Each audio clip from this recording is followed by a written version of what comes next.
E agora o assunto é com relação à 10ª estimativa divulgada pela Conab. A Companhia Nacional de Abastecimento divulgou ontem uma estimativa que prevê um aumento de 27% para a safra de grãos 2016-2017. Pode chegar até 237 milhões e 200 mil toneladas. E esse assunto a gente conversa no Bom Dia Entrevista.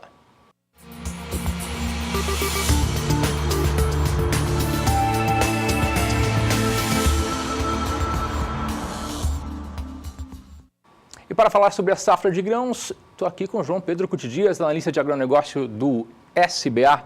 João, muito bom dia. Bom dia. João, essa estimativa feita pela Conab, divulgada ontem, prevê um aumento muito grande, destaque para a soja e para o milho. Logicamente que as condições climáticas foram boas, além das condições climáticas, também a aplicação de tecnologia ajudou para essa produção? Antônio, hoje o Brasil tem a melhor agricultura tropical do mundo. A gente vai mostrar depois um gráfico mostrando a evolução da agricultura brasileira nos últimos 20 anos.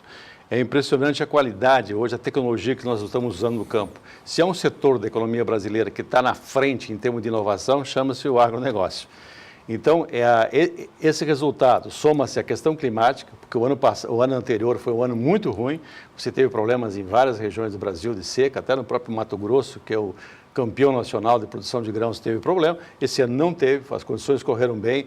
Essa safra de 113 milhões de toneladas de soja é muita coisa. Lembrar que em 1990 se produzia 19 milhões, ou seja, nós estamos falando de 6, 7 vezes mais do que há 25 anos atrás.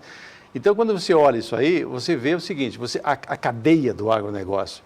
Nós temos uma participação muito humilde, o setor nosso de comunicação. Sim. Nós sempre estamos levando informação para o produtor. A hora que a gente escolhe os temas aqui no canal, a gente sempre leva em conta aquilo que pode ser aplicado pelo produtor e aquilo que vai dar retorno para ele em termos de produtividade, em termos de melhor qualidade de produto, etc. E o produtor leva a sério isso. Ele absorve essas informações.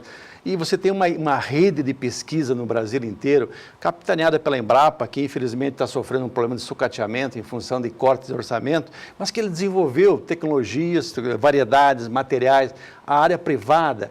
Você vê o produtor rural brasileiro, é o único setor da economia que o setor se organiza para quê?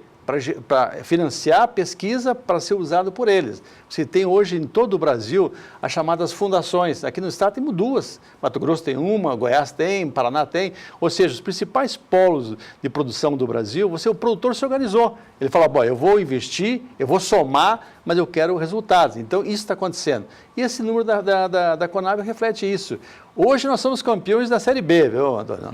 Nós temos que brigar para chegar na Série A. Série A são os Estados Unidos e a China. Nós vamos chegar lá. Daqui uns 10, 15 anos, o Brasil está chegando aos 500 milhões de toneladas, se Deus quiser. Ô, João, vamos falar de produção agora? Nós temos aqui um gráfico que fala sobre a produção e sobre o crescimento de área plantada. Vamos apresentar aqui? Vamos ver?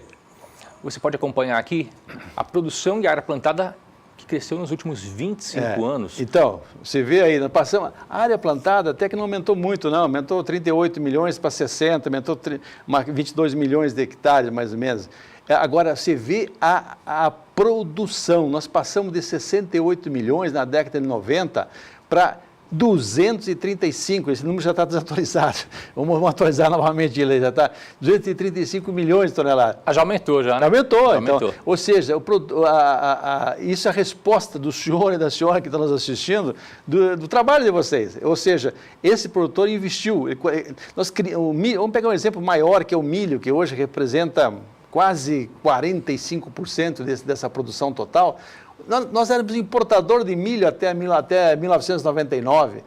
A partir daí, com aquela questão cambial, o milho ficou caro, o milho importado, o Brasil começou a deslanchar. E o Brasil criou uma tecnologia, ou seja, ele reduziu o ciclo da soja, o ciclo chegava a 120, 135 dias em alguns casos, e ele trouxe para 100, 105, 110 dias. Para quê? Para diminuir o impacto da questão de uso de fungicidas, porque surgiu a ferrugem asiática, e para você viabilizar uma segunda safra. Hoje, a segunda safra de milho é quase o dobro da primeira safra. Não se fala que é mais safrinha. Não, né? tem que falar safrona. Então, isso é um exemplo claro, é um exemplo dos melhores que nós podemos falar para o senhor e para a senhora, que nós criamos um modelo de produção que não existe no mundo. Eu volta e meia, acompanhava missões aqui no Brasil, chineses e de outros países. Quando a gente fala para eles que a gente não para de ocupar o solo o ano inteiro, os caras ficavam meio titubeando, porque o americano agora ele vai colher a soja daqui uns 30, 40 dias, vai o milho e tal, e vai ficar com uma camada de neve até o ano que vem, até fevereiro, março do ano que vem. Nós não. A gente colhe a soja, está com o milho, colhendo agora milho. Alguns casos aqui em algumas regiões do Centro-Oeste já plantaram braquiária junto com o milho. Então, colheram o milho, essa braquiária, mesmo nessa época de seca, mesmo com algumas condições climáticas não favoráveis a ela, ela vem com vigor, vem com força e poderia dar a terceira safra de boi. Ou seja, botar 5, 6 arroba para ocupar, para produzindo carne nesse período. Então, esse modelo é que viabilizou tudo isso aí. Ô João, 2017 tem sido um ano bem desafiador para a pecuária brasileira, mas parece que para a agricultura a situação é diferente, é isso? Nós passamos um sufoco esse ano também por questão de preço no mercado internacional. A soja caiu, vamos pegar o exemplo nos portos, ela veio abaixo de 70 nos portos. Mas a produção está em alta, né? A produção está em alta, mas o problema todo é que os custos de produção também subiram, né, Antônio? Eu acho que hoje você tem o produtor, ou seja, os produtores de grão, tem que se preocupar muito com a questão de sanidade, a questão de materiais mais resistentes, porque o impacto hoje dos defensivos é muito grande. Ele chega a representar 30% do custo de produção. Fungicida, herbicida, etc. Então, nós temos que ter cuidado com isso, voltar ao chamado manejo integrado de pragas, ou seja, aplicar realmente produtos que não afetem os inimigos naturais, para te tentar reduzir o número de aplicações.